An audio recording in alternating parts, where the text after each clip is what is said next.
الصلاة والسلام عليك يا سيد المرسلين وعلى آلك وأصحابك يا رحمة للعالمين. أعوذ بالله من الشيطان الرجيم. بسم الله الرحمن الرحيم. وبالوالدين إحسانا. بسم الله الرحمن الرحيم. عن أبي هريرة رضي الله تعالى عنه قال جاء رجل إلى رسول الله صلى الله عليه وسلم قال أمك؟ قال ثم من؟ قال أمك. قال ثم من؟ قال أمك. قال ثم من؟ قال أبوك. قال ثم من؟ قال أبوك. ثم أدناك ثم أدناك. رواه البخاري. بسم الله الرحمن الرحيم. يا أيها المشتاقون بنور جمالي صلوا عليه وسلموا تسليما. يا اللهم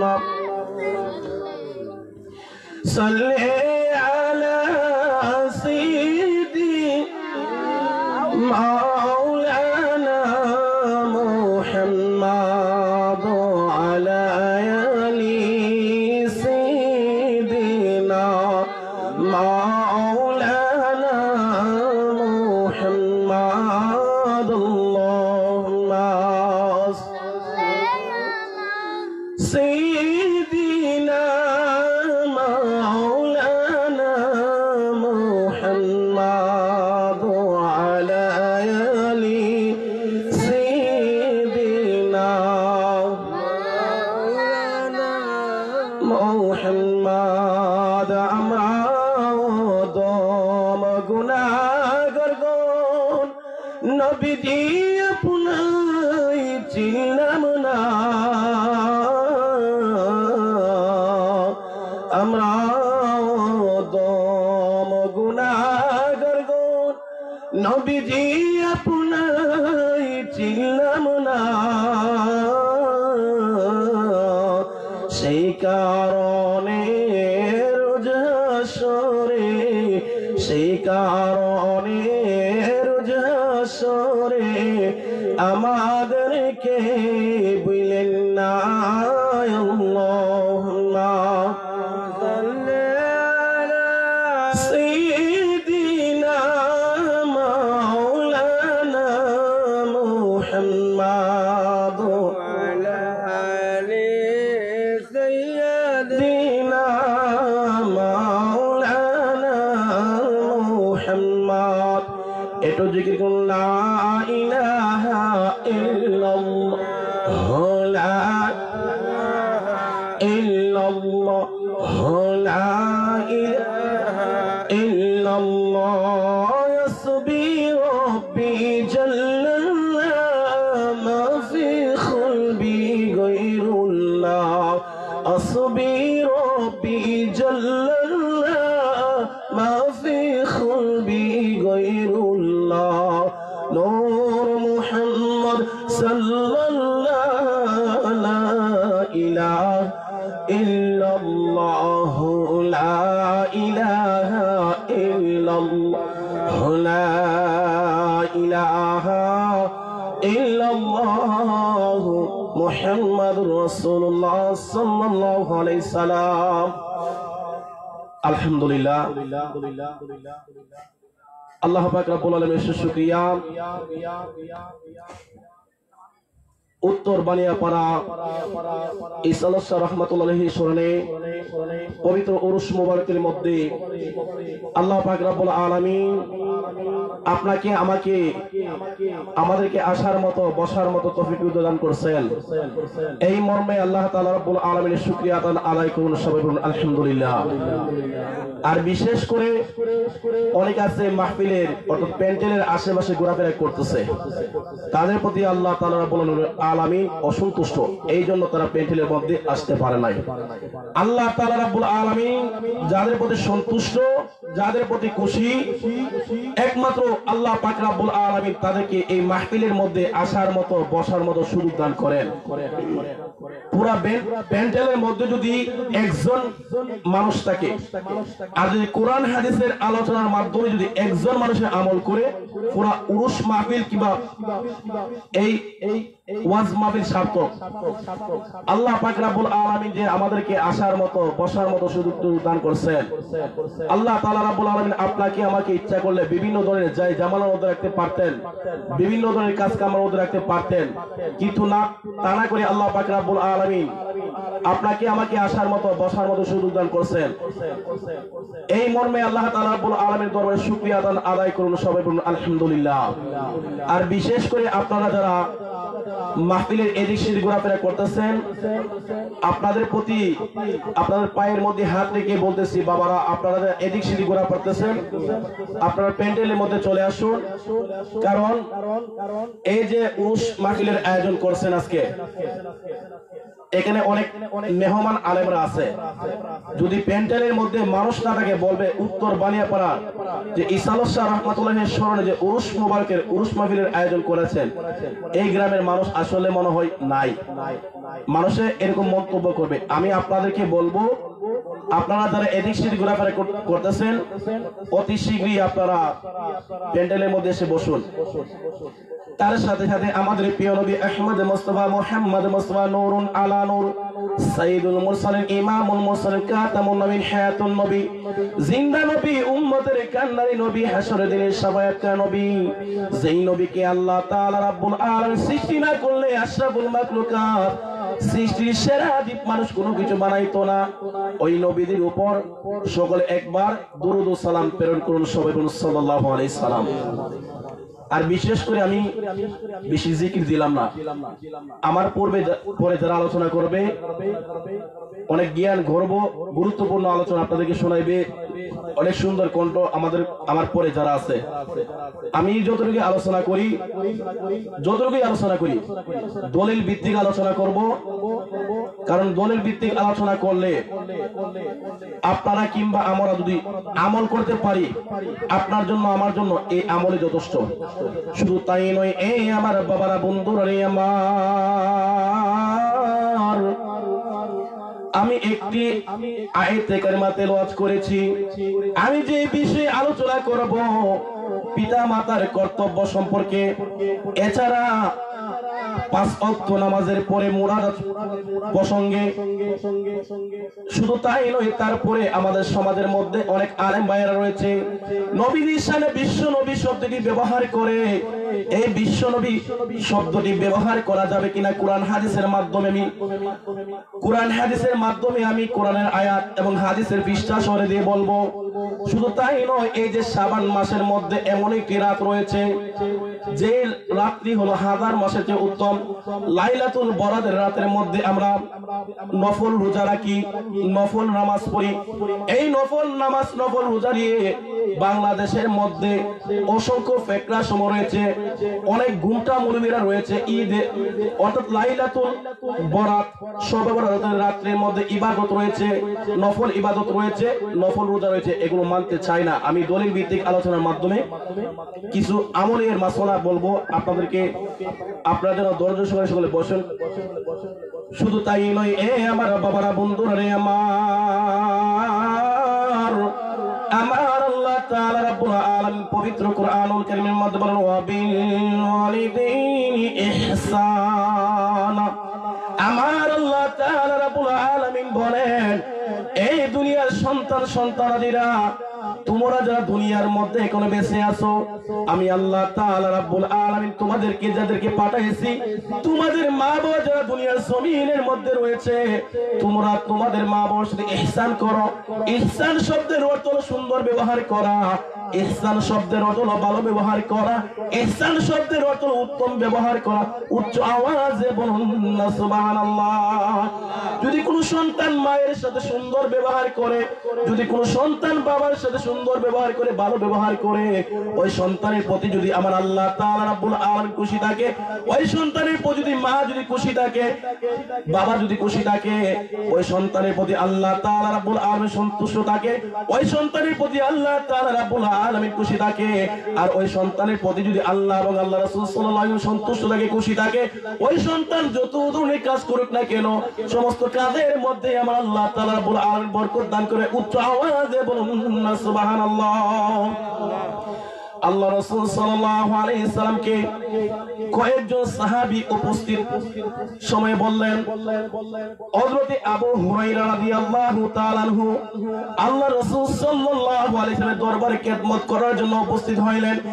এমন সময় কয়েকজন সাহাবী উপস্থিত বলতেন, ইয়া রাসূলুল্লাহ, ইয়া হাবিবাল্লাহ, ওগো মায়ের নবীজি, আপনি রাসূল সাল্লাল্লাহু আলাইহি সাল্লামের দরবারে এসেছি, আপনি আল্লাহ তাআলা রাব্বুল আলামিনের ইবাদত করার পর, বন্দেগী করার পর, দাসত্ব করার পর দুনিয়ার মধ্যে সবচেয়ে বেশি ভালো আচরণ পাওয়ার উপযোগীকে, সবচেয়ে বেশি ভালো নরম স্তরে কথাবার্তা বলার অধিকারী কে পায়?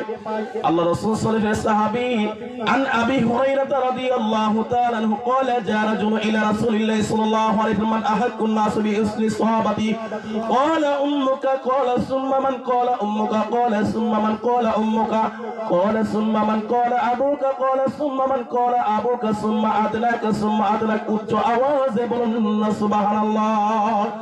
হযরত আবু হুরায়রা রাদিয়াল্লাহু তাআলা হতে বর্ণিত, তিনি বলতেছেন, আমার আল্লাহ রাসূল সাল্লাল্লাহু আলাইহি ওয়াসাল্লামের দরবারে উপস্থিত হইলাম খেদমত করার জন্য। এমন সময় একজন সাহাবী এসে প্রশ্ন করল, ইয়া রাসূলুল্লাহ, ইয়া হাবিবাল্লাহ, গো নবীজি, আমাদেরকে বলুন দুনিয়ার মধ্যে সবচেয়ে বেশি ভালো আচরণ পাওয়ার উপযোগীকে, দুনিয়ার মধ্যে সবচেয়ে বেশি সম্মান পাওয়ার উপযোগী, ইয়া রাসূলুল্লাহ, আমাদেরকে বলুন। আমার নবী, আপনার নবী, দুজাহানের বাদশা নবী, নবী মুহাম্মদ মুস্তাফা সাল্লাল্লাহু আলাইহি ওয়াসাল্লাম বলতেন, হে আমার সাহাবীরা শোনো, দুনিয়ার মধ্যে সবচেয়ে বেশি সম্মান পাওয়ার উপযোগী হলো তোমার মা। উচ্চ আওয়াজে বলুন না সুবহানাল্লাহ। আমার নবী, আপনার নবী, দুজাহানের বাদশা নবী, নবী মুহাম্মদ মুস্তাফা সাল্লাল্লাহু আলাইহি সাল্লাম বলতেছেন, দুনিয়ার মধ্যে সবচেয়ে সম্মান পাওয়ার উপযোগী, ভালো আচরণ পাওয়ার উপযোগী, নরম স্তরে কথাবার্তা বলার উপযোগী হলো তোমার মা। তারপরে আল্লাহ রাসূল সাল্লাল্লাহু আলাইহি সাল্লামকে সাহাবীরা প্রশ্ন করলেন, জিজ্ঞাসা করলেন, ইয়া রাসূলুল্লাহ, ইয়া হাবিবাল্লাহ, মায়ের নবীজি, ইয়া রাসূলুল্লাহ, ইয়া হাবিবাল্লাহ, মায়ের নবীজি, তারপরে সবচেয়ে বেশি ভালো আচরণ পাওয়ার উপযোগীকে, সবচেয়ে বেশি নরম স্তরে কথাবার্তা বলার অধিকারীকে, ইয়া রাসূলুল্লাহ, ইয়া হাবিবাল্লাহ, আপনি নবী আমাকে বলুন।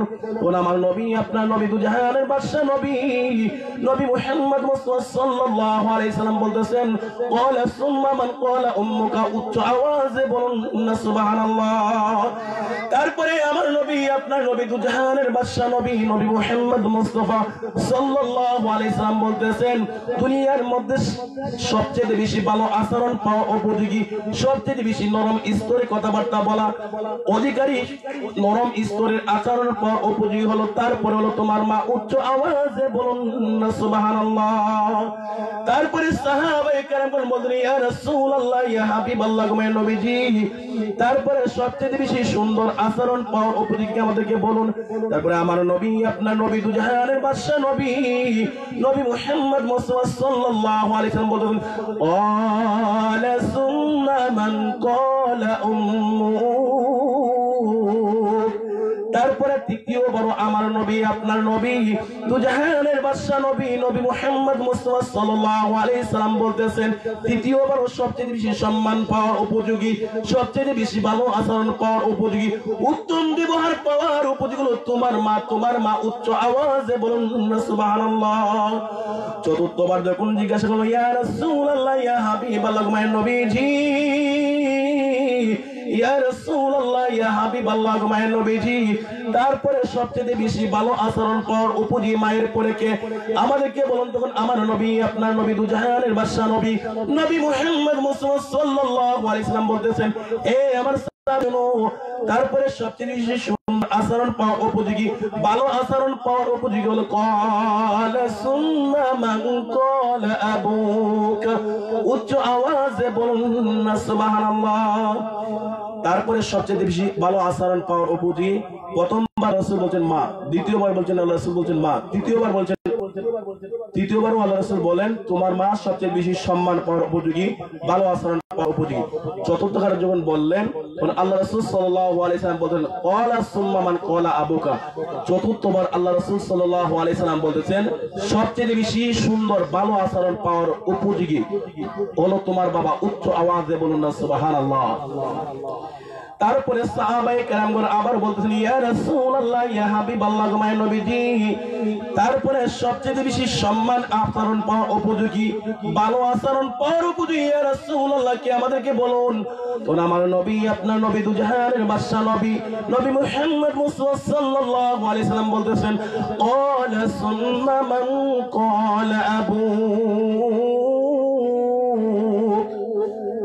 তারপরেও আল্লাহ রাসূল সাল্লাল্লাহু আলাইহি সাল্লাম বলেন সবচেয়ে বেশি ভালো আচরণ পাওয়ার উপযোগী সুন্দর আচরণ পাওয়ার উপযোগী সুন্দর ব্যবহার পাওয়ার উপযোগী হলো তোমার বাবা উচ্চ আওয়াজে বলুন না সুবহানাল্লাহ।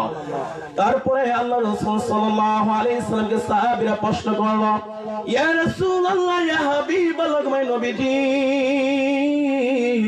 ইয়া রাসূলুল্লাহ ইয়া হাবিবাল্লাহ মায়ের নবীজি প্রথমবার আপনি বললেন মা দ্বিতীয়বার বললেন মা তৃতীয়বার বললেন মা চতুর্থবার বললেন বাবা পঞ্চমবার বললেন বাবার কথা ইয়া রাসূলুল্লাহ ইয়া হাবিবাল্লাহ মায়ের নবীজি তারপরে সবচেয়ে বেশি ভালো আচরণ পাওয়া উপযোগী সুন্দর আচরণ পাওয়া উপযোগী কি আমাদেরকে বলুন কোন আমার নবী আপনার নবী দুজাহানের বাদশা নবী নবী মুহাম্মদ মুস্তাফা সাল্লাল্লাহু আলাইহি সাল্লাম বলেছেন সুম্মা আদনাকা সুম্মা আদনাক অর্থাৎ শেষের দিকে বলতে সবচেয়ে বেশি সুন্দর আচরণ পাওয়ার উপযোগী ভালো আচরণ পাওয়ার উপযোগী হলো তোমার বাড়ির আশেপাশে তোমার পাড়া প্রতিবেশী তোমার চাচা চাচি তোমার আত্মীয় স্বজন পাড়া প্রতিবেশী ক্যাশ কুটুম যারা আছে তারা হলো তোমাদের সুন্দর আচরণ পাওয়ার উপযোগী ভালো আচরণ পাওয়ার উপযোগী উচ্চ আওয়াজে বলুন না সুবহানাল্লাহ।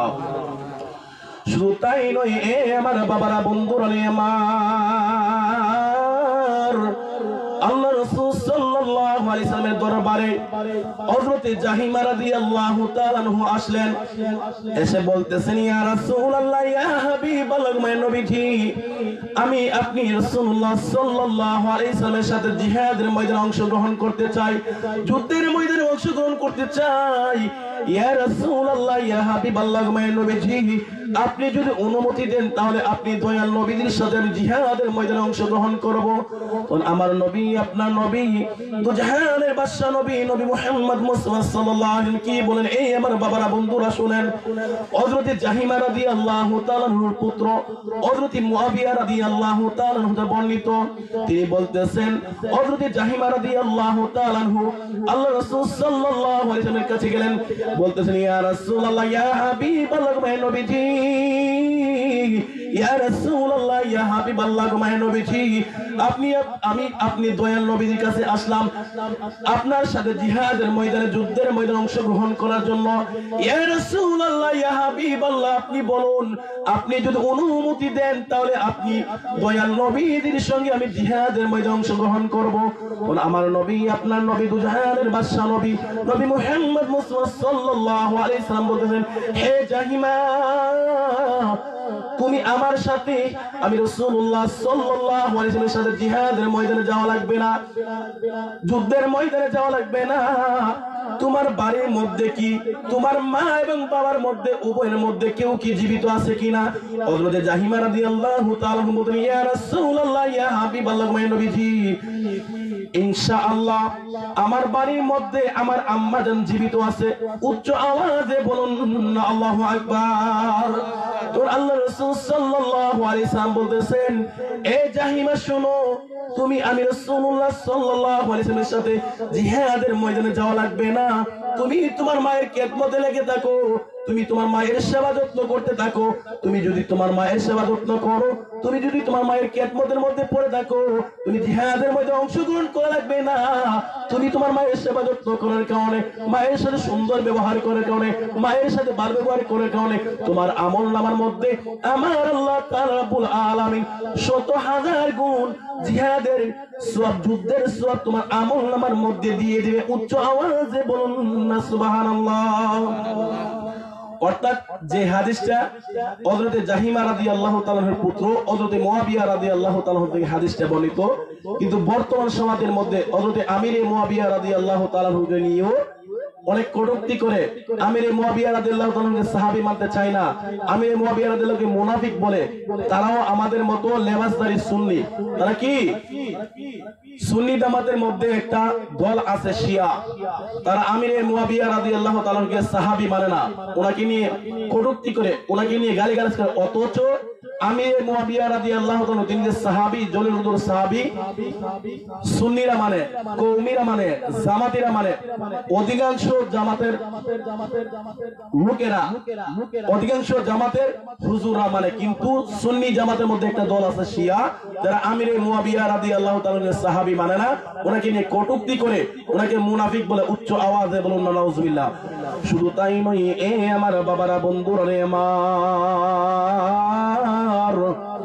আল্লাহ রাসূল সাল্লাল্লাহু আলাইহি সাল্লামের দরবারে হযরত আব্দুল্লাহ ইবনে মাসউদ রাদিয়াল্লাহু তাআলা থেকে হাদিসটি বর্ণিত। আল্লাহ রাসূল সাল্লাল্লাহু আলাইহি সাল্লাম কি বলতে, আব্দুল্লাহ ইবনে মাসউদ রাদিয়াল্লাহু তাআলা বলতেছেন, ইয়া রাসূলুল্লাহ, ইয়া হাবিবাল্লাহ, মাই নবীজি, আল্লাহ তাআলা রাব্বুল আলামিনের কাছে কোন নেক আমলগুলো হলো প্রিয়, কোন নেক আমলগুলো হলো আল্লাহ তাআলা রাব্বুল আলামিনের কাছে গ্রহণযোগ্য, কোন নেক আমলগুলো হলো আল্লাহ তাআলা রাব্বুল আলামিনের কাছে কবুলকৃত। তখন আমার নবী, আপনার নবী, দুজাহানের বাদশা নবী, নবী মুহাম্মদ মুস্তাফা সাল্লাল্লাহু আলাইহি সাল্লাম নিয়ে আমার সাহাবীরা, আরে এই আমার সাহাবীরা শোনো, আমার আল্লাহ তাআলা রাব্বুল আলামিনের কাছে তিনটি নেক আমল হলো প্রিয়, তিনটি নেক আমল হলো আল্লাহ তাআলা রাব্বুল আলামিনের কাছে গ্রহণযোগ্য। উচ্চ আওয়াজে বলুন না সুবহানাল্লাহ। এই হাদিসটা হযরত আব্দুল্লাহ ইবনে মাসউদ রাদিয়াল্লাহু তাআলা হতে বর্ণিত। আল্লাহ রাসূল সাল্লাল্লাহু আলাইহি সাল্লাম বলেন, তিনটি নেক আমল হলো আল্লাহ তাআলা রাব্বুল আলামিনের কাছে প্রিয়।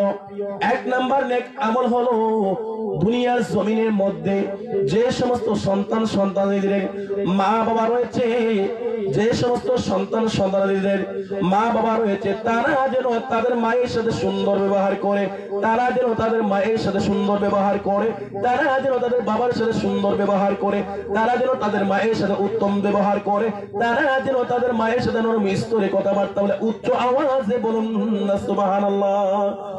অর্থাৎ মায়ের সাথে সুন্দর ব্যবহার করা, ভালো ব্যবহার করা, উত্তম ব্যবহার করা, এটাকে নেক আমল হিসেবে গণ্য করিয়া যদি কোনো মায়ের বান্দা কোনো ধরনের বিপদের মধ্যে পড়ে থাকে, কোনো ধরনের মুসিবতের মধ্যে পড়ে থাকে, কোনো ধরনের পেরেশানির মধ্যে পড়ে থাকে, মা বাবার উসিলা নিয়ে যদি মা বাবাকে সম্মান করে করে, ইজ্জত করে করে, তাজিম করে করে, এই আমলের উসিলা নিয়ে যদি আল্লাহ তাআলা রাব্বুল আলামিনের দরবারে দোয়া করে, আমার আল্লাহ তাআলা রাব্বুল আলামিন ওই মায়ের বান্দার দোয়া কবুল করে। উচ্চ আওয়াজে বলুন না সুবহানাল্লাহ। শুধু তাই নয়, এ আমার বাবারা, বন্ধুরা রে আমার, আমার নবী, আপনার নবী, দুজাহানের বাদশা নবী, নবী মুহাম্মদ মুস্তাফা সাল্লাল্লাহু আলাইহি সাল্লাম তারপরে জিজ্ঞাসা করলেন, ইয়া রাসূলুল্লাহ, ইয়া হাবিবাল্লাহ, মাই নবীজি, তারপরে আল্লাহ তাআলা রাব্বুল আলামিনের কাছে সবচেয়ে গ্রহণযোগ্য নেক আমল কোনটি? তারপরে সবচেয়ে উত্তম নেক আমল কোনটি? কোন নেক আমলগুলো আল্লাহ তাআলা রাব্বুল আলামিনের কাছে প্রিয়? আমার নবী, আপনার নবী, দুজাহানের বাদশা নবী, নবী মুহাম্মদ মুস্তাফা সাল্লাল্লাহু আলাইহি সাল্লাম আমার সাহাবীরা, আরে আমার সাহাবীরা শোনো, দুই নাম্বার নেক আমল হলো আল্লাহ তাআলা রাব্বুল আলামিনের কাছে প্রিয় 5 ওয়াক্ত নামাজ সময় মতো আদায় করা। উচ্চ আওয়াজে বলুন না সুবহানাল্লাহ।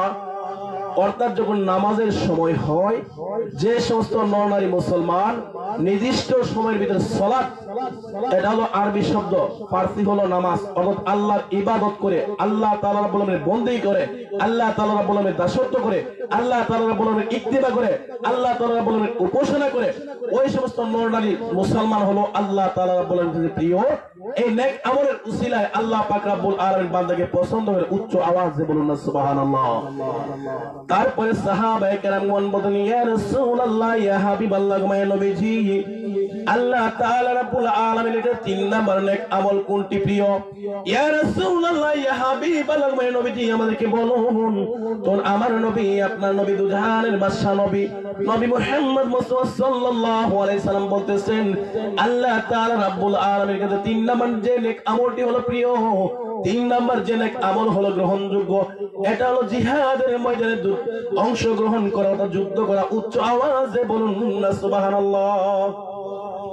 অর্থাৎ বর্তমান সমাজের মধ্যে যদি কেউ যদি ইসলামকে নিয়ে কটূক্তি করে, কোরআনকে নিয়ে কটূক্তি করে, হাদিসকে নিয়ে কটূক্তি করে, তখন আপনাকে অবশ্যই জিহাদ করতে হবে। আপনি যদি ক্ষমতার দ্বারা না পারেন, অন্তর দিয়ে হলো তাকে ঘৃণা করবে। কারণ আপনি যদি ইসলামের বিরুদ্ধে কেউ যদি কটূক্তি করে, কোরআনের বিরুদ্ধে কেউ কটূক্তি করে, হাদিসের বিরুদ্ধে কেউ কটূক্তি করে, আপনি যদি প্রতিবাদ না করে ঘরের মধ্যে বসে নামাজ পড়েন, তাসবিহ দিবেন, এই তাসবিহ বা এই নামাজ আল্লাহ তাআলা রাব্বুল আলামিনের কাছে কবুল হবে না যতক্ষণ পর্যন্ত আপনি প্রতিবাদ না করবেন। এই 3 নাম্বার আমল হলো জিহাদের ময়দানে অংশগ্রহণ করা। অর্থাৎ যদি কোনো ব্যক্তি যদি কোরআনকে নিয়ে কটূক্তি করে, ইসলামকে নিয়ে কটূক্তি করে, হাদিসকে নিয়ে কটূক্তি করে, যদি আপনি প্রতিবাদ না করেন, জিহাদ না করেন, আপনার নেক আমল নেক বলে কোন আল্লাহ তাআলা রাব্বুল আলামিনের দরবারে কবুল হবে না। শুধু তাই নয়, এই আমার বাবারা বন্ধুরা আমার, আমাদের সমাজের মধ্যে অনেক নরনারী মুসলমান রয়েছে যাদের পিতা মাতা দুনিয়ার জমিনের মধ্যে বেঁচে নাই। অনেকে অনেক সময় বলতে পারে হুজুর দুনিয়ার জমিনের মধ্যে আমাদের যাদের মা বাবা রয়েছে, আমরা যেভাবে মা বাবার সেবা যত্ন করতাম, মায়ের সেবা যত্ন করতাম, বাবার সেবা যত্ন জীবিত অবস্থায়, মৃত্যুবরণ করার পরে কি এমন কোন নেক আমল আছে কিনা যা দুনিয়ার জমিনের মধ্যে মা বাবার সেবা যত্ন করার মতো দিক নির্দেশনা রয়েছে কিনা? এই আমার বাবারা বন্ধুরা আমার, হযরত আবু হুসাইদ রাদিয়াল্লাহু তাআলা আনহু আল্লাহ রাসূল সাল্লাল্লাহু আলাইহি ওয়াসাল্লামের দরবারে উপস্থিত হলেন খেদমত করার জন্য। এমন সময় একজন জৈনিক ব্যক্তি এসে জিজ্ঞাসা করলেন ইয়া রাসূলুল্লাহ ইয়া হাবিবাল্লাহ মায়া নবীজি, ইয়া রাসূলুল্লাহ ইয়া হাবিবাল্লাহ মায়া নবীজি, আপনি দয়াল নবীর কাছে আসলাম জানার জন্য।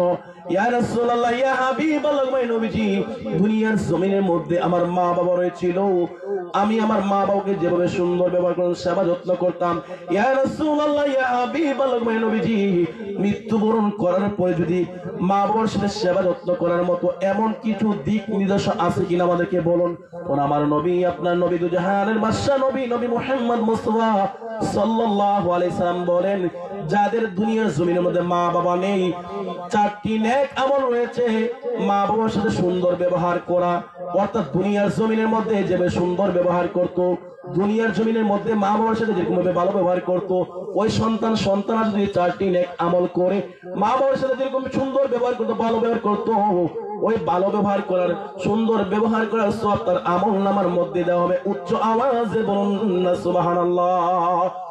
হযরত আবু হুসাইদ রাদিয়াল্লাহু তাআলা হতে বর্ণিত আল্লাহ রাসূল সাল্লাল্লাহু আলাইহি সাল্লাম বলেন যে সমস্ত নরনারী মুসলমান 4টা নেক আমল করবে, আমার আল্লাহ তাআলা রাব্বুল আলামিন ওই সমস্ত মায়ের বান্দাদের আমলনামার মধ্যে মা বাবা জীবিত অবস্থায় থাকলে যে সেবা যত্ন করলে সওয়াব দান করা হয়, তাদের আমলনামার মধ্যে এরকম সওয়াব দান করা হয়।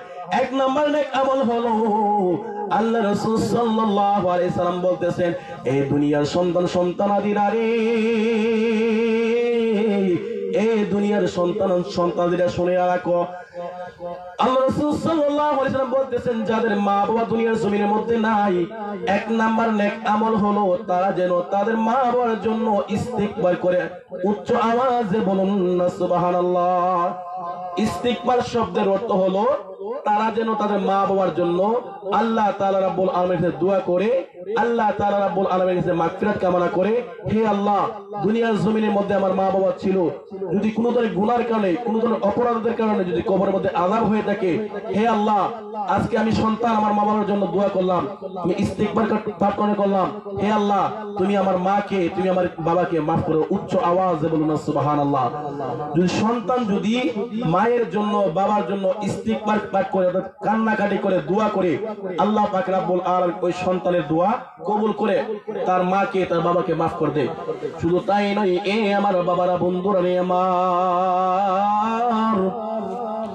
তারপরে হুজুর পুন্নূর সাল্লাল্লাহু আলাইহি ওয়াসাল্লাম বলেন, ইয়া রাসূলুল্লাহ, ইয়া হাবিবাল্লাহ, মায় নবীজি, 2 নাম্বার নেক আমল কোনটি আমাদেরকে বলুন। দুনিয়ার জমিনের মধ্যে মা বাবার সেবা যত্ন করতে, মা বাবার সাথে ভালো ব্যবহার করতে হবে, এরকম দিক নির্দেশনা মৃত্যুর পরে রয়েছে। আমার নবী, আপনার নবী, দুজাহানের বাদশা নবী, নবী মুহাম্মদ মুস্তাফা সাল্লাল্লাহু আলাইহি সাল্লাম বলেন, 2 নাম্বার নেক আমল হলো, যদি কোন সন্তানাদি কে দুনিয়ার মধ্যে যদি তার মা বাবা অঙ্গীকার করিয়া যায়, ওসিয়ত করিয়া যায়, তাহলে ওই সন্তান যেন মা বাবার অঙ্গীকার ওসিয়ত পূরণ করে। অর্থাৎ যদি মা বাবা যদি কোনো অঙ্গীকার করে ওসিয়ত করে, এমনও আছে সন্তান দুনিয়ার মধ্যে রাখা অবস্থায় মা বাবা মৃত্যুবরণ করার সন্নিকটে কিংবা মৃত্যুবরণ করার আগে বলে, হে সন্তান, আমি তোমাকে ওসিয়ত করে দিলাম, যদি আমি মৃত্যুবরণ করি, আমার জানাজার নামাজটা এমন একজন আলেম ব্যক্তি কিংবা আমার অমুক নাতি আলেম ব্যক্তি, আমার এমুক বাতিজা কোরআনের হাফেজ, তাকে দিয়ে আমার জানাজার নামাজটা পড়ায়। যদি এরকম কোনো অঙ্গীকার করে দেয়, কিংবা এমনও আছে যে আমি যদি মারা যাই, তুমি আল্লাহর হস্তে মসজিদের মধ্যে 10,000 টাকা 20,000 টাকা দান করো, কিংবা এতিমখানার মধ্যে আল্লাহর হস্তে দান করো, এরকম যদি কোনো ওসিয়ত করে যায়, কোনো অঙ্গীকার করে যায়, তাহলে সন্তানের পক্ষ থেকে এই ওসিয়ত গুলো অঙ্গীকার গুলো পালন করা হলো কর্তব্য। ওসিয়ত যদি অঙ্গীকার করে দেয়, এটা যদি ভঙ্গ করে, তাহলে কবিরা গুনাহ হবে। কি গুনাহ হবে? কবিরা গুনাহ হবে। কারণ ওসিয়ত যদি করে দেয়, ওসিয়ত যেন এই সন্তানেরা যথাযথভাবে যথা সময়ের ভিতরে যেন এই ওসিয়ত গুলো, এই অঙ্গীকার গুলো পূরণ করে। শুধু তাই নয়, এ আমার বাবারা, বন্ধুরা রে আমার, তারপরে আল্লাহ রাসূল সাল্লাল্লাহু আলাইহি ওয়াসাল্লাম বলেন, ইয়া রাসূলুল্লাহ, ইয়া হাবিবাল্লাহ, মায় নবীজি, 3 নাম্বার নেক আমল কি আমাদেরকে বলুন। তখন আমার নবী, আপনার নবী, দুজাহানের বাদশা নবী, নবী মুহাম্মদ মুস্তাফা সাল্লাল্লাহু আলাইহি সাল্লাম বলেন, 3 নাম্বার নেক আমল হলো, আল্লাহ রাসূল সাল্লাল্লাহু আলাইহি সাল্লাম বলেন, এ সন্তান জানিয়ে লও, এ সন্তান শুনিয়ে লও, দুনিয়ার জমিনের মধ্যে যেভাবে তুমি তোমার মার এবং বাবার সেবা যত্ন করছো, মৃত্যুবরণ করার পরে যদি মা বাবার সাথে সুন্দর ব্যবহার করার, মা বাবার সাথে ভালো আচরণ করার মতো কোন দিক নির্দেশনা নেক আমল পেতে চাও, 3 নাম্বার নেক আমল হলো, বাবার দিকে রয়েছে চাচা, বাবার দিকে রয়েছে মামা, বাবার দিকে রয়েছে কালো, তাদের সাথে সুন্দর ব্যবহার করা, তাদের সাথে ভালো ব্যবহার করা। উচ্চ আওয়াজে বলুন না সুবহানাল্লাহ। অর্থাৎ বাবার দিকে চাচা, মামা, কালু কিংবা ওনার আব্বার বন্ধু যারা আছে তাদের সাথে সুন্দর ব্যবহার করা, বন্ধু যারা আছে তাদের সাথে ভালো ব্যবহার করা, তাদের সাথে যদি সুন্দর ব্যবহার করে, ভালো ব্যবহার করে, তাদের আমল নামার মধ্যে দুনিয়ার জমিনের মধ্যে মা বাবার সাথে সুন্দর ব্যবহার করলে, ভালো ব্যবহার করলে যে সওয়াব দান করা হয়, আল্লাহ তাআলা রাব্বুল আলামিন তাদের আমল নামার মধ্যে এরকম সওয়াব দান করে। শুধু তাই নয়, এ আমার বাবারা, বন্ধুরা রে আমার নবী, আপনার নবী, দুজাহানের বাদশা নবী, নবী মুহাম্মদ মুস্তাফা সাল্লাল্লাহু আলাইহি সাল্লামকে সাহাবীরা প্রশ্ন করে জিজ্ঞাসা করলেন, ইয়া রাসূলুল্লাহ, ইয়া হাবিবাল্লাহ, 4 নাম্বার নেক আমল কি আমাদেরকে বলুন। আমার নবী, আপনার নবী, দুজাহানের বাদশা নবী, নবী মুহাম্মদ মুস্তাফা সাল্লাল্লাহু আলাইহি সাল্লাম বলতেছেন, 4 নাম্বার নেক আমল হলো, মায়ের দিকতে হলো চাচি, কালাম্মা, ফুফু, মায়ের বান্ধবী যারা রয়েছে তাদের সাথে সুন্দর ব্যবহার করা, তাদের সাথে ভালো ব্যবহার করা, তাদের সাথে উত্তম ব্যবহার করা, তাদের সাথে নরম স্তরে কথাবার্তা বলা। উচ্চ আওয়াজে বলুন না সুবহানাল্লাহ। এই 4টা নেক আমল যারা করবে, যাদের মা বাবা দুনিয়ার জমিনের মধ্যে নাই, মৃত্যুবরণ করেছে, তারা যদি দুনিয়ার জমিনের মধ্যে থাকা অবস্থায় মা বাবাকে সেবা যত্ন করলে যেরকম সওয়াব হয়, যদি তারা সওয়াব পেতে চায়, তারা এই 4টা নেক আমল করে আল্লাহ পাক রব্বুল আলামিন যাদেরকে এই মা বাবা নাই, তাদেরকে এই 4টা নেক আমল করার মতো তৌফিক দান করুন। আমিন। একটু দরুদ শরীফ পড়ুন। আল্লাহুম্মা সাল্লি আলা সাইয়্যিদিনা মাওলানা মুহাম্মাদ ওয়া আলা আলি সাইয়্যিদিনা মাওলানা মুহাম্মাদ। এ আমার বাবারা, বন্ধুরা আমার, শুধু তাই নয়, কারণ এক একজনের পরে আরেকজন আসবে। আমি পিতামাতা সম্পর্কে কিছু কথাবার্তা বললাম, এখন আপনাদেরকে বলবো আমাদের সমাজের আশেপাশে অনেক গ্রামের মধ্যে, গ্রামগঞ্জের মধ্যে ভাইরাস ছড়িয়ে গেছে। 5 ওয়াক্ত নামাজের পরে দোয়া করতে চায় না। 5 ওয়াক্ত নামাজের পরে দোয়া করলে বেদাতের ফতোয়া দেয়। 5 ওয়াক্ত নামাজের পড়লে মোলাকাত করলে হারামের ফতোয়া দেয়। কথা বলেন ঠিক কিনা? অনেকে বলে এই প্রসঙ্গে হাদিস শরীফের মধ্যে রয়েছে জামে তিরমিজি শরীফের 3499 নম্বর হাদিস। কত নম্বর হাদিস বাবা? জামে তিরমিজি শরীফের 3499 নম্বর হাদিসের মধ্যে রয়েছে আন আবু উমামা বাহিনী রাদিয়াল্লাহু তাআলা হতে বর্ণিত। আমি একবারে সংক্ষিপ্তভাবে বলবো, কারণ সংক্ষিপ্ত সময়, এই সংক্ষিপ্ত সময়ের ভিতর আমি কিছু নেক আমল আপনাদেরকে বলে যাব। আপনারা যদি আমল করতে পারেন, এই নেক আমল আপনার জন্য যথেষ্ট। 1 নাম্বার নেক আমল হলো আল্লাহ রাসূল সাল্লাল্লাহু আলাইহি ওয়াসাল্লাম জিজ্ঞাসা করলেন, ইয়া রাসূলুল্লাহ, ইয়া হাবিবাল্লাহ, গোমায় নবীজি, কোন সময় আল্লাহ তাআলা রাব্বুল আলামিনের কাছে বান্দা দোয়া করলে দোয়া কবুল হয়? আমার নবী, আপনার নবী, দুজাহানের বাদশা নবী মুহাম্মদ মুস্তাফা সাল্লাল্লাহু আলাইহি ওয়াসাল্লাম বলতেছেন, দুইটি সময়ের মধ্যে বান্দা যখন দোয়া করে আমার আল্লাহ তাআলা রাব্বুল আলামিন বান্দার দোয়া কবুল করে, গ্রহণ করে। উচ্চ আওয়াজে বলুন না সুবহানাল্লাহ। অর্থাৎ যে সমস্ত ভাইরা আহলে হাদিসের ভাইরা আমাদের বানিয়াপাড়া হয়তো বার নাই, আরএসপুর আছে, সমুদ্রপুরের আশেপাশে আছে, অনেক জায়গার মধ্যে আহলে হাদিসের ভাইরা রয়েছে যারা 5 ওয়াক্ত নামাজের পরে মোনাজাত করলে বেদাতের ফতোয়া দেয়, হারামের ফতোয়া দেয়, নাজায়েজের ফতোয়া দেয়। ভাইজানরা আপনারা হাদিসগুলো লিখে নেন, যে কোনো সময় আমাকে ধরতে পারেন, অল টাইম। হাদিস শরীফের মধ্যে রয়েছে আন আবু উমামা বাহিনী রাদিয়াল্লাহু তাআলা আল্লাহ রাসূল সাল্লাল্লাহু আলাইহি ওয়াসাল্লাম বলেন, দুইটি সময় রয়েছে, দুইটি সময় বান্দা দোয়া করলে আল্লাহ তাআলা রাব্বুল আলামিন বান্দার দোয়া কবুল করে। 1 নাম্বার হলো রাতের শেষ প্রহরে। রাতের শেষ প্রহরে বলতে বোঝা যায় তাহাজ্জুদের নামাজের সময় যখন বান্দা যখন তাহাজ্জুদের মুসল্লায় দাঁড়ায় যায়, আল্লাহ তাআলা রাব্বুল আলামিনকে নফল নামাজের মাধ্যমে, অর্থাৎ তাহাজ্জুদের নামাজের মাধ্যমে যখন আল্লাহ তাআলা রাব্বুল আলামিন সিজদা দেওয়ার পরে নামাজ যখন কমপ্লিট করে, ওই বান্দা যখন আল্লাহ তাআলা রাব্বুল আলামিনের কাছে কোনো কিছু চাই, কোরআন তেলাওয়াতের মাধ্যমে, জিকির আজকারের মাধ্যমে, দুরূদ শরীফ পড়ার মাধ্যমে কোনো কিছু চাই, আমার আল্লাহ তাআলা রাব্বুল আলামিন বান্দাদের দোয়া কবুল করে, বান্দাদের দোয়া গ্রহণ করে। উচ্চ আওয়াজে বলুন না সুবহানাল্লাহ। 2 নাম্বার নেক আমল হলো যে সময় আল্লাহ তাআলা রাব্বুল আলামিন দোয়া কবুল করে, আল্লাহ রাসূল সাল্লাল্লাহু আলাইহি সাল্লাম বলে 2 নাম্বার সময় হলো বান্দা যখন 5 ওয়াক্ত নামাজের পরে দোয়া করে, আমার আল্লাহ তাআলা রাব্বুল আলামিন এই ফরজ নামাজের উসিলায়, ফরজ ইবাদতের উসিলায় বান্দার দোয়া কবুল করে। কারণ আল্লাহ পাক রাব্বুল আলামিনের দরবারে যখন বান্দা যখন ফরজ সালাত অর্থাৎ নামাজ আদায় করার পর কোনো কিছু চায়, বান্দাকে আল্লাহ তাআলা রাব্বুল আলামিন খালি হাতে ফিরাই দিতে লজ্জাবোধ হয়। কিন্তু বাংলাদেশের মধ্যে কিছু গুমটা মার্কা মৌলবীরা আছে, বলে 5 ওয়াক্ত নামাজের পরে দোয়া নাই, 5 ওয়াক্ত নামাজের পরে কি নাই, দোয়া নাই। দোয়া করলে বেদাত। মক্কা শরীফ করে না, মদিনা শরীফ করে। এই গন্ড মুরুখ করা। মক্কা শরীফ তো দলিল না, মদিনা শরীফ দলিল না। দলিল হলো কোরআন, হাদিস, ইজমা, কিয়াস। কোরআনের মধ্যে যা আছে, হাদিসের মধ্যে যা আছে, ইজমার মধ্যে যা আছে, কিয়াসের মধ্যে আছে, এগুলো হলো তোমার আমার দলিল। যারা বলবে নাই, এরা হলো গন্ড মূর্খ জাহেল, এরা কোরআন হাদিস কুস্তা জানে না। এরা হলো বাংলা বুখারী পড়ছে, বাংলা বুখারী শরীফ পড়ছে, তিরমিজি শরীফ, এই বাংলা কিতাবগুলো পড়ে তারা এখন বড় বড় শায়ের করেছে গা। শুধু তাই নয়, এই আমার বাবারা, বন্ধুরা, আমার মোনাজাত সম্পর্কে আমি আরেকটি হাদিস বলে ছেড়ে দেব।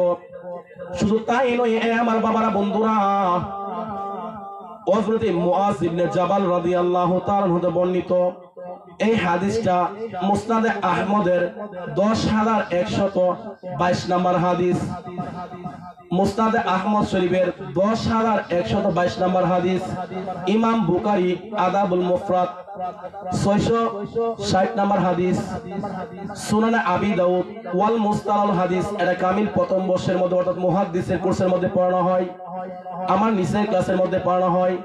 আমি যখন হাদিসের কোর্স করেছি ওই ক্লাসের মধ্যে পড়ানো হয়তো। বর্তমান ফিকহ মানে যারা মুফতি কোর্স বলে, এটা প্রথম বর্ষের পরীক্ষা দিয়েছি, দ্বিতীয় বছর রানিং। অর্থাৎ প্রথম বর্ষের মধ্যে সুনানে আবি দাউদ শরীফের মধ্যে 1522 নম্বর হাদিসের মধ্যে রয়েছে, হযরত মুআজ ইবনে জাবাল রাদিয়াল্লাহু তাআলা হতে বর্ণিত, আল্লাহ রাসূল সাল্লাল্লাহু আলাইহি ওয়াসাল্লাম বলেন, হে মুআজ ইবনে জাবাল, আমি তোমাকে অত্যন্ত মহব্বত করি, ভালোবাসি। তো হযরত মুআজ রাদিয়াল্লাহু তাআলা বলেন, ইয়া রাসূলুল্লাহ, ইয়া হাবিবাল্লাহ, গো মায়ের নবীজি, আমি আপনাকে কতটুকু বলেছি, আমি আমার মা বাবাকে আপনি দয়াল নবীজির কদম মোবারকে কুরবানি করে দিলাম, আপনি দয়াল নবীজির কদম মোবারকের মধ্যে উপসর্গ করলাম। ইয়া রাসূলুল্লাহ, আমি আপনার আমার মা বাবার চেয়ে বেশি মহব্বত করি, মা বাবার চেয়ে আপনাকে রাসূলকে ভালোবাসি। উচ্চ আওয়াজে বলুন না সুবহানাল্লাহ। না, আল্লাহ রাসূল ওসিয়ত করে বলেন, হে মুআজ, তোমাকে আমি ওসিয়ত করতেছি, তুমি তিনটি নেক আমলের মাধ্যমে দোয়া করো। উচ্চ আওয়াজে বলুন না সুবহানাল্লাহ। তিনটি নেক আমল হলো, আল্লাহুম্মা আইন্নি আলা যিকরিকা ওয়া আলা শুকরিকা আল্লাহুম্মা আইন্নি যিকরিকা ওয়া আলা শুকরিকা ওয়া আন্নি ইবাদিকা ওয়া ইন্নি ইবাদিকা। কোন জায়গার মধ্যে আছে আন্নি, কোন জায়গার মধ্যে আছে ইন্নি ইবাদিকা। এক নাম্বার হলো আল্লাহর জিকির করার পর, আল্লাহ তাআলা রাব্বুল আলামিনকে স্মরণ করার পর বান্দা যখন দোয়া করে, আমার আল্লাহ তাআলা রাব্বুল আলামিন বান্দার দোয়া কবুল করে। আমি একবার সংক্ষিপ্তভাবে বলবো। তারপর ওয়া আলা শুকরিকা, বান্দা যখন আল্লাহর দরবারে শুকরিয়া আদায় করে, শুকরিয়া জ্ঞাপন করে, ওই শুকরিয়া আদায় করার পরে বান্দা যখন আল্লাহ তাআলা রাব্বুল আলামিনের কাছে কোনো কিছু চাই, তার গুনার জন্য অনুতপ্ত হয়ে শুকরিয়া করে, এ আল্লাহ, আমি গুনাহ করেছি, অপরাধ করেছি। আপনি অনেক সময় আমরা বিপদ আসে, কারণ গুনার কারণে বান্দা যখন গুনাহ করে অপরাধ করে তার উপর বিপদ আসে, গুনার কারণে, অপরাধের কারণে। এই বান্দা যখন আল্লাহ তাআলা রাব্বুল আলামিনের দরবারে হাত বাড়িয়ে বলে, হে আল্লাহ, আমার গুনার কারণে, আমার অপরাধের কারণে আমার কাছে বিপদ আসছে, আল্লাহ আপনি, আল্লাহ তাআলা রাব্বুল আলামিনের শুকরিয়া, আপনি আল্লাহ তাআলা রাব্বুল আলামিন আমাকে বিপদ থেকে উদ্ধার করে। এই শুকরিয়া আদায় করার পর বান্দা যখন দোয়া করি, আল্লাহ দোয়া কবুল করে। তিন নাম্বার হলো ওয়া ইন্নি ইবাদিকা, অর্থাৎ ইবাদত বলতে বোঝায় আল্লাহ তাআলা রাব্বুল আলামিনের বন্দী করা, দাসত্ব করা, ইত্তিবা করা, উপাসনা করা। আমরা যে পাঁচ ওয়াক্ত নামাজ পড়ি, এটা আর কি। শুধু তাই নয়, এ আমার বাবারা, বন্ধুরা, আমার এই গেল আপনার 5 ওয়াক্ত নামাজের পরে মোনাজাত। আর 10 মিনিট কিংবা 5 থেকে 7 মিনিট আমি আলোচনা করব। তারপরে স্টেজের মধ্যে যদি আলেম আসে, আমি মাইক ছেড়ে দেব, কারণ স্টেজের মধ্যে আলেম কেড়ে নিয়ে রেখে কথাবার্তা বলা হলো বেয়াদবি। শুধু তাই নয়, এ আমার বাবারা, বন্ধুরা, সামনে এই যে শাবান মাসের মধ্যে লাইলাতুল বরাত একটা রাত আছে। এই রাতের মধ্যে ইবাদত করলে, এই রাতের মধ্যে নফল বন্দি আছে, এই রাতের মধ্যে নফল রোজা আছে, এই রাতের মধ্যে যারা নফল রোজা রেখে নফল বন্দি করে, জামাতের মুরব্বিরা, ঘুমটা মুরব্বিরা আছে, বেদাতের ফতোয়া দেয়, নাজায়েদের ফতোয়া দেয়, এই রাতের মধ্যে কোনো ইবাদত নাই, এই রাতের মধ্যে কোনো নফল বন্দি নাই, এই রাতের মধ্যে কোনো নফল রোজা নাই। উচ্চ আওয়াজে বলুন না নাউজুবিল্লাহ। হাদিস শরীফের মধ্যে রয়েছে, সুনানে বাজ্জারের মধ্যে, সুনানে বাজ্জারের 2742 নম্বর হাদিসের মধ্যে রয়েছে, হযরত আবু হুরায়রা রাদিয়াল্লাহু তাআলা হতে বর্ণিত, আল্লাহ রাসূল সাল্লাল্লাহু আলাইহি ওয়াসাল্লাম তিনি বলতেছেন, আল্লাহ তাআলা রাব্বুল আলামিন শাবান মাসের এমন একটি রাত রয়েছে, শাবান মাসে এমন একটি রাত, মধ্যরাত রয়েছে, যেই রাতের মধ্যে আল্লাহ তাআলা রাব্বুল আলামিন বান্দাদের দিকে মায়ার নজরে তাকান, বান্দাদের দিকে মায়ার নজর দেন। এমনকি এই রাতের মধ্যে বান্দারা যখন আল্লাহ তাআলা রাব্বুল আলামিন ইবাদত করে, অর্থাৎ নফল ইবাদত করে, নফল নামাজ পড়ে, নফল বন্দি করে, আল্লাহ তাআলা রাব্বুল আলামিন ওই সমস্ত মায়ের বান্দা, ওই সমস্ত মায়ের বান্দাকে এই লাইলাতুল বরাত এই রাতের মধ্যে নফল নামাজ পড়ে কেনে, নফল রোজা রাখার কারণে আল্লাহ তাআলা রাব্বুল আলামিন ওই সমস্ত মায়ের বান্দা, ওই সমস্ত মায়ের বান্দাদেরকে সকল ধরনের গুনাহগাতা মাফ করে দেয়। উচ্চ আওয়াজে বলুন না সুবহানাল্লাহ। কিন্তু 2 শ্রেণীর ব্যক্তি ছাড়া আল্লাহ তাআলা রাব্বুল আলামিন সকলকে মাফ করে। এই যে এখানে একটা কিতাব রয়েছে, নুজাহাতুল মাজালিস, এই কিতাবটা লিখছেন আব্দুর রহমান সাফুরি, শাফি মাযহাবের একজন লেখক। এই কিতাবটার মধ্যে অনেকগুলো রেফারেন্স রয়েছে। এছাড়া বুনিয়াতুত তালিবিন একটা কিতাব আছে, যে কিতাবটা লিখছেন আব্দুল কাদের জিলানী রাহমাতুল্লাহি আলাইহি। ওনার কিতাবের মধ্যে 1 নম্বর খণ্ডের মধ্যে কি রয়েছে, 1 নম্বর খণ্ডের মধ্যে রয়েছে লাইলাতুল বরাতের রাতে ইবাদত প্রসঙ্গে, অর্থাৎ লাইলাতুল বরাতের রোজা রাখা প্রসঙ্গে।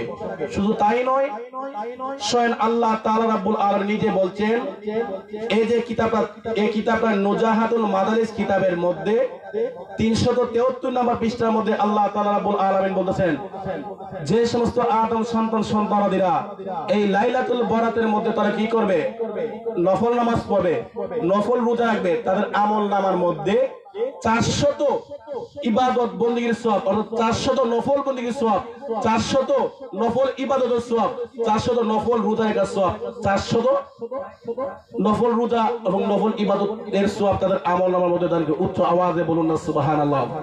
এখন আমি সংক্ষিপ্ত বললাম এই জন্য, আমার সময় একবারে সংক্ষিপ্ত। আমাকে বলে গেছেন যে এত মিনিট আপনি আলোচনা করেন, সংক্ষিপ্ত আলোচনা, কারণ এখানে দরবারের আলোচনা অনেক হুজুররা আছে। আর বিশেষ করে যারা লাইলাতুল বরাতের মধ্যে আপনারা ইবাদত করবেন, এই রাতটা একটা গুরুত্বপূর্ণ মর্যাদাপূর্ণ রাত। এই রাতের মধ্যে বান্দা ইবাদত করলে আল্লাহর কাছে যা চাইবেন, যদি চাওয়ার মতো চাইতে পারেন, আল্লাহ পাক রব্বুল আলামিন আপনাকে তাই দান করবে। এই লাইলাতুল বরাতের মধ্যে যারা ইবাদত করবে, বন্দি করবে, দাসত্ব করবে, জিকির আজকার করবে, কোরআন তেলাওয়াত করবে, দুরূদ শরীফ পড়বে, এই রাতের মধ্যে তাদের আমলনামার মধ্যে 400 বছরের সওয়াব, নফল রোজা রাখার সওয়াব, নফল ইবাদতের বন্দেগীর সওয়াব তাদের আমলনামার মধ্যে দান করে। উচ্চ আওয়াজে বলুন না সুবহানাল্লাহ। যে সমস্ত আহলে হাদিসের ভাইরা বলে এই রাতের মধ্যে ইবাদত নেই, এই রাতের মধ্যে নফল বন্দেগী নেই, এই সমস্ত গুমটা মৌলবীরা আসলে কোরআন হাদিস পড়ে না। তারা ইহুদিদের টাকা খেয়ে, ইহুদিদের নাসারদের টাকা খেয়ে মানুষের ঈমান দিন দিন ধ্বংস করতেছে। অথচ এই যে রাতের মধ্যে ইবাদত, সুন্নি বলেন, কওমি বলেন, সমস্ত আলেম ওলামায়ে কেরামগণ এই রাতের মধ্যে ইবাদত করে। এই রাতের মধ্যে তারা কি ইবাদত বন্দি করে, দিনের বেলা রোজা রাখে। হাদিস শরীফের মধ্যে রয়েছে যারা এই শাবান মাসের মধ্যে 3টি রোজা রাখবে তাদেরকে আল্লাহ তাআলা রাব্বুল আলামিন কি করবে? হুজুর পূর্ণ সাল্লাল্লাহু আলাইহি সাল্লাম বলেন, যারা শাবান মাসের মধ্যে 3টি রোজা রাখবে তাদেরকে কবর থেকে তাদেরকে আল্লাহ পাক রব্বুল আলামিনের পক্ষ থেকে জান্নাতি উট দ্বারা কিংবা জান্নাতি যে কোনো কি আরোহণ দ্বারা তাদেরকে কবর থেকে উঠানো হবে। উচ্চ আওয়াজে বলুন না সুবহানাল্লাহ। এই কিতাবের মধ্যেও আপনার নুজাহাতুল মাদারিস কিতাবের 373 নম্বর পৃষ্ঠার মধ্যে আমি এটা সংক্ষিপ্তভাবে বললাম। শুধু তাই নয়, এ আমার বাবারা, বন্ধুরা রে আমার, এখন আসেন শেষের দিকে আমি আরেকটি কথা বলি। আমাদের আলেম সমাজের মধ্যে রয়েছে অনেক আলেমরা নবীজির শানে বিশ্ব নবী শব্দটি ব্যবহার করে।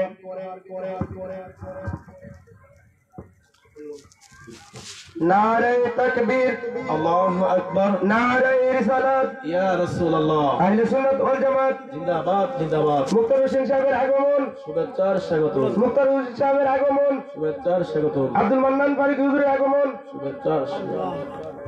আসসালামু আলাইকুম ওয়া রাহমাতুল্লাহ। আলহামদুলিল্লাহ, আমি মাইক ছেড়ে দেব। হুজুর প্যান্ডেলের মধ্যে আসছে। আমি বিশ্বনবী সম্পর্কে, যারা বিশ্বনবী যে সমস্ত মৌলবীরা বলে, এই প্রসঙ্গে কোরআনের আয়াত হাদিসের রেফারেন্স দিয়ে আমি ছেড়ে দেব। আল্লাহ তাআলা রাব্বুল আলামিন পবিত্র কোরআনুল কারীমের সূরাতুল আম্বিয়ার 107 নম্বর আয়াতের মধ্যে বলেন, যে সমস্ত কানামার্কা মৌলবীরা নবীর শানে বিশ্ব নবী শব্দটি ব্যবহার করে, সুন্নি বলেন, কওমি বলেন, তাদের কওমি জামাতের মধ্যে এবং সুন্নি জামাতের মধ্যে অধিকাংশ ওলামায়ে কেরামগণ নবীজিকে রাহমাতুল লিল আলামিন বলে, কিন্তু কিছু ঘুমটা মার্কা মৌলবীরা আছে নবীর শানে বিশ্ব নবী শব্দটি ব্যবহার করে। এ আমার বাবারা, বন্ধুরা রে আমার আল্লাহ তাআলা রাব্বুল আলামিন সূরাতুল আম্বিয়ার 107 নম্বর আয়াতের মধ্যে আমার আল্লাহ তাআলা রাব্বুল আলামিন বলেন, ওয়া মা আরসালনাকা ইল্লা রাহমাতাল লিল আলামিন। আল্লাহু আকবার। আল্লাহ তাআলা রাব্বুল আলামিন পবিত্র কোরআনুল কারীমের সূরাতুল আম্বিয়ার 107 নম্বর আয়াতের মধ্যে তাফসীরের মধ্যে বলেন, যারা নবীর শানে বিশ্বনবী শব্দটি ব্যবহার করে, বিশ্বনবী যারা ব্যবহার করে, নবীর শান, মান, সম্মান, ইজ্জত, তাজিম কমায় করা হয়। নবীজিকে বিশ্বনবী বলা যাবে না। মানে বিশ্ব বলতে আমাদের গ্রামের মধ্যে যারা মাস্টার আছেন কিংবা স্কুলের মধ্যে, কলেজের মধ্যে যে সমস্ত বাইরা পড়াশোনা করছে, ওনারা একটা সাবজেক্ট পড়ছে বিজ্ঞান। ওই বিজ্ঞান সাবজেক্টের মধ্যে আছে বিশ্ব বলতে কি বোঝায়। বিশ্ব বলতে যে কোনো একটি এরিয়া, যে কোনো একটি গন্তব্য, যে কোনো একটি স্থান বোঝায়। মাটি থেকে আসমান পর্যন্ত এটা হলো বিশ্ব। মাটির নিচে যেটা আছে, আসমানের উপরে অনেকগুলো সাত আসমান যেগুলো আছে, তার এটাকে বিশ্ব বোঝায় না। মাটির দিকে আসমান পর্যন্ত এটাকে বিশ্ব বোঝায়। কিন্তু আল্লাহ তাআলা রাব্বুল আলামিন কি আমার আপনার নবীকে বিশ্বের জন্য রহমত প্রেরণ করেছেন না সমস্ত কুকারের জন্য? কথা বলেন। বিশ্বের জন্য রহমত হিসেবে প্রেরণ করেছেন, না সমস্ত কুলকারীদের জন্য নবীকে রহমত হিসেবে প্রেরণ করেছেন? সমস্ত কুলকারীদের জন্য। সূরা আম্বিয়ার 107 নম্বর আয়াতের মধ্যে বলতেছেন ওমা আরসালনাকা ইল্লা রাহমাতাল লিল আলামিন, আল্লাহ তাআলা রাব্বুল আলামিন আমার আপনার নবীকে সমস্ত কুলকারীদের জন্য রহমত হিসেবে প্রেরণ করেছেন, বিশ্বের জন্য নয়। তাফসীরে আবু সাঈদ আল কবিরের 410 নম্বর পৃষ্ঠার মধ্যে আছে আল্লাহ তাআলা রাব্বুল আলামিন আমার আপনার নবীকে সমস্ত কুলকারীদের জন্য রহমত হিসেবে প্রেরণ করেছেন। শুধু তাই নয়, তাফসীর রুহুল বায়ান শরীফের মধ্যে 476 থেকে 486 নম্বর পৃষ্ঠার মধ্যে আছে আল্লাহ তাআলা রাব্বুল আলামিন আমার আপনার নবীকে সমস্ত কুলকারীদের জন্য রহমত হিসেবে প্রেরণ করেছেন। শুধু তাই নয়, মাজমাউ শরীফে একটা কিতাব আছে, ওই কিতাবের 33 নম্বর পৃষ্ঠার মধ্যে আছে আল্লাহ তাআলা রাব্বুল আলামিন আমার আপনার নবীকে সমস্ত কুলকারীদের জন্য রহমত অর্থাৎ রাহমাতুল লিল আলামিন হিসেবে প্রেরণ করেছেন। যারা নবীদের সাথে বিশ্ব নবী শব্দটি ব্যবহার করে তারা হলো বোকার দল। তারা কিসের দল? বোকার দল। তারা হলো বোকার দল। ওই সমস্ত গুমটামাকা মৌলবীরা কোরআন হাদিস পড়ে না, যার কারণে নবীদের সাথে বিশ্ব নবী শব্দটি ব্যবহার করে। আর যারা ন্যূনতম মসজিদের ইমাম, মসজিদের খতিব, যারা দাখিল পাস, কিন্তু তারা কিন্তু নবীদের সাথে বিশ্ব নবী শব্দটি ব্যবহার করে না। একমাত্র যাদের পড়াশোনা নাই, কোরআন হাদিস পড়ে না, তারা নবীদের সম্মান সম্মান ইজ্জত কাটু করে। বিশ্ব বলতে একটা এরিয়া বোঝায়, গন্তব্য বোঝায়। যাই হোক, আমার সামনে যখন আলেম এসে গেছে, আমি আমার সংক্ষিপ্ত বক্তব্য এখানে শেষ করলাম। আলহামদুলিল্লাহি রাব্বিল আলামিন। আসসালামু আলাইকুম ওয়া রাহমাতুল্লাহি ওয়া বারাকাতুহু।